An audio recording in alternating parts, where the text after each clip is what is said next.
على عهدي على ديني على أرض تلاقيني أنا لأهلي أنا فديهم أنا دمي فلسطيني فلسطيني فلسطيني أنا دمي فلسطيني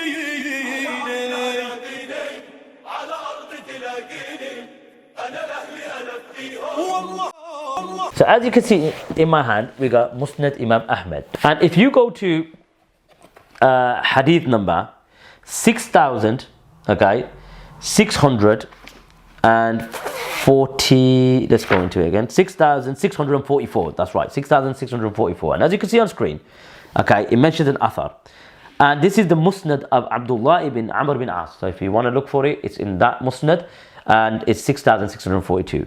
And Abdullah Amr bin As said, وَسَمِعْتُ رَسُولِ اللَّهِ صَلَّى اللَّهُ عَلَيْهِ وَسَلَّمْ يَقُولُ. He heard the Messenger of Allah صلى الله عليه وسلم say, إِنَّ سُلَيْمَانَ بن داود عليه السلام سأل الله ثلاثة. Sulaiman عليه السلام asked Allah, okay, for three things, okay, and Allah only gave him two. Okay, we'll get into what he asked and the details in Sharah, which you'll see straight after. He said that we hope that Allah subhanahu wa ta'ala granted him the three. And he asked Allah subhanahu wa ta'ala to grant him judgment like his judgment. Meaning that when Sulaiman judges, who was a king, when he judges or rules in his kingdom, it will be in accordance to what Allah subhanahu wa ta'ala judges. Okay? Then he said, and Allah gave him that. Okay, so Allah subhanahu wa ta'ala granted him that or accepted that dua from him. Then the Prophet ﷺ said, وَسَأَلَهُ مُلْكًا لَا يَنْبَغِي لِأَحَدٍ مِّن بَعْدِ. Then he asked Allah Azza wa Jal to grant him a kingdom that no one after will have. And then the Prophet ﷺ said, فَأَعْطَاهُ إِيَّاهُ. And Allah subhanahu wa ta'ala granted it or gave it to him. Then he said, وَسَأَلَهُ أَيُّمَا رَجُلٍ. Then he asked him, any man خرج من بيته, and leaves his house, any man that leaves his house only intending to pray in this mosque. Now which mosque is this? Which mosque is this? Okay, we're going to get to that later. That sins would leave him, mistakes would leave him similar to the day his mother gave birth to him. Then the Prophet ﷺ said, فَنَحْنُ نَرْجُو أَنْ يَكُونَ اللَّهُ عَزَّ وَجَلَ قَدْ أَعْطَاهُ إِيَّاهُ. And we hope that Allah subhanahu wa ta'ala granted this request. Okay, granted this request. So here you go, we got Imam Ahmed in his Musnad. Okay, Imam Ahmed in his Musnad, that whoever leaves his house, any man that leaves his house intending to pray in this masjid, okay, in this masjid, that sins will leave him similar to the date his mother gave birth to him. Abdullah Malik bin Marwan didn't narrate this hadith, by the way. It was Abdullah bin Amr bin As, Sahabi.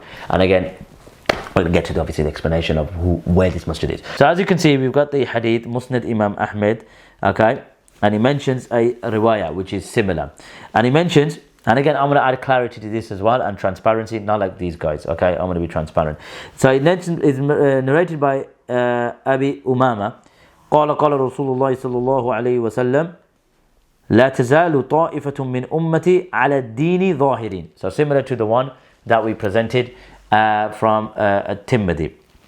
Then he says, لِعَدُوِّهِمْ قَاهِرِينَ, that they will overpower their enemies. So then the Prophet ﷺ said that no one will harm them, those who oppose them, etc., etc., until the command of Allah subhanahu wa ta'ala comes. Then the Prophet ﷺ said, okay, listen, قالوا يا رسول الله صلى الله عليه وسلم وأينهم? Ya Rasulullah, where are they? Okay, and the Prophet ﷺ said, Baytul Maqdis, they are from Jerusalem. وَأَقْنَافِ Baytul Maqdis, and they are from the surrounding areas of Baytul Maqdis. Okay, they are the surrounding areas from Baytul Maqdis or Baytul Maqdis. So there you go, Musnad Imam Ahmed. Okay, so just to add transparency to this, that this riwayah, okay, is authentic, okay, up until the hadith which mentions that there will be upon until Allah's order comes. Then when he talks about Baytul Maqdis, etc., they say that part of the hadith, obviously there's issues with it. So I'm going to be transparent with you. But what we're going to do is, okay, so I'll present that transparency. I'm going to show you, and there's many, we're going to go into the book, it's right over there, I should have brought it with me. It's Fada'il Baytul Maqdis, And this is written by Ibn al-Jawzi. We're going to go to a series showing you the Fada'il of Quds. And as I mentioned before, like the hadith that Dama did present correctly, that it is strengthened by other narrations. So don't get me wrong, this hadith is that part of the hadith about Baytul Maqdis and the surrounding areas. There is kalam on it. So we're going to be clear with you, but there's many ahadith that strengthen it. Okay, there's many ahadith that strengthen it. So the Sha'b, and Ibn al-Jawzi has a full chapter about that, about the people who in Quds are blessed. So don't worry about it. We'll get to that in a series. Not a response to any people in particular, but just a general series to educate you and to show you how fortunate the people of Palestine are. May Allah subhanahu wa ta'ala keep them preserved and blessed, and how fortunate they are. May Allah subhanahu wa ta'ala aid them. So, okay. So now that I've given you, what they call in law terminology, full disclosure. I gave you disclosure of the hadith, that part, there's kalam on it, there's some issues, some say it's not authentic, etc. Just that part of the hadith. Now, Muhammad ibn Abdul Wahhab's grandson, I think he is, he commented, he did a sharh of Kitab al-Tawheed, and he makes comment about this as well, regarding those people in Baytul Maqdis or Baytul Maqdis and the surrounding areas, etc. And did he accept it? Did he accept it? And what is the reason why? So he presents a slight condition. He says, okay then, depending on this hadith can apply on them. Okay? Don't take my word for it. As you can see on screen.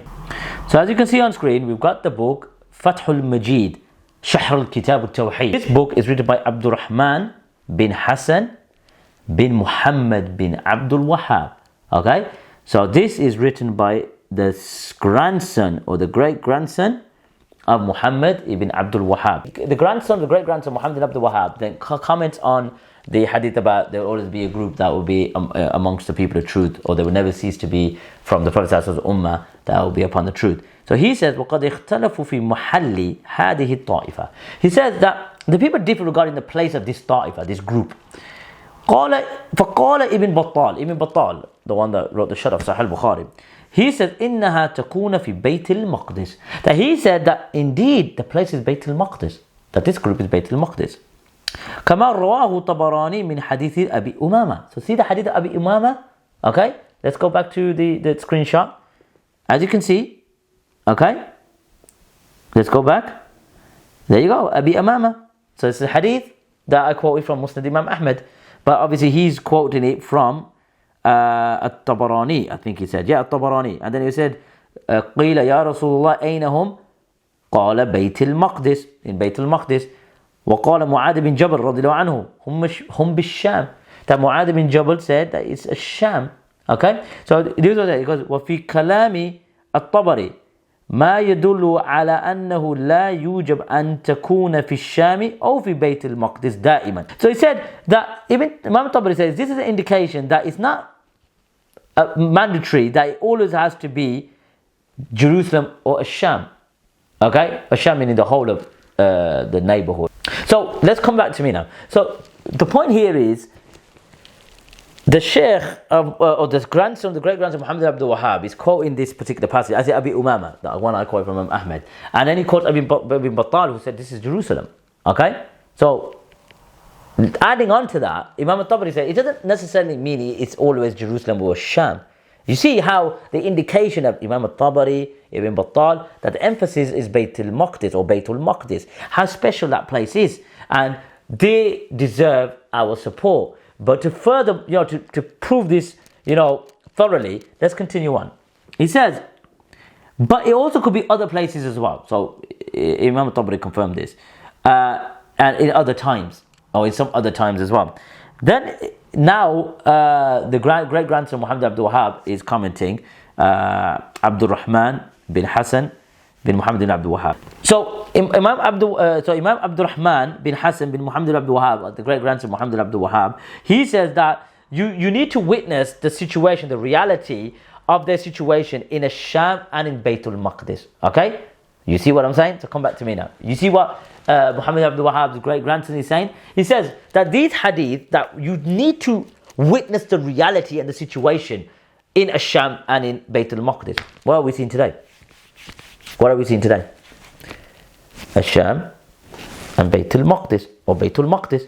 You guys are the people that said, oh, look, Look at the, humiliation. That's what you want to say, don't you? That's what you want to say, don't you? Obviously, you're masking it, but that's what you really want to say, don't you? Look at the place. Allah subhanahu wa ta'ala, obviously, tests them. Obviously, are from the group that will always free from amongst the people of truth. And as it states, it depends on the waqi'ah of the hal.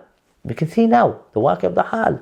So, just want to get that to your attention. Continuing on, he says, so he continues on, he basically goes on to say that, we need to obviously observe the time and the place, etc., because we don't know the reality after, the situation of Shaykh al-Islam Ibn Taymiyyah. So obviously he's just saying, look, we don't know the situation, because he was obviously nudged. We don't know the situation. And then he said, and of his companions as well, during the 7th century and the start of the 8th. Okay? So, he goes, because they were obviously striving, and they were obviously their situation in Sham because of their da'wah, and they were holding on to the sunnah. Wallahu ala kulli shayin qadir. Allah is able to do all things. ليس الغريب غريب الشام واليمن إن الغريب غريب اللحد والكفن إن الغريب له حق لغربته على المقيمين في الأوطان والسكن سفر بعيد وزاد لن يبلغني وقوتي ضعفت والموت يطلبني ما أحلم الله عني حيث أمهلني وقد تماديت في ذنبي ويسترني تمر ساعة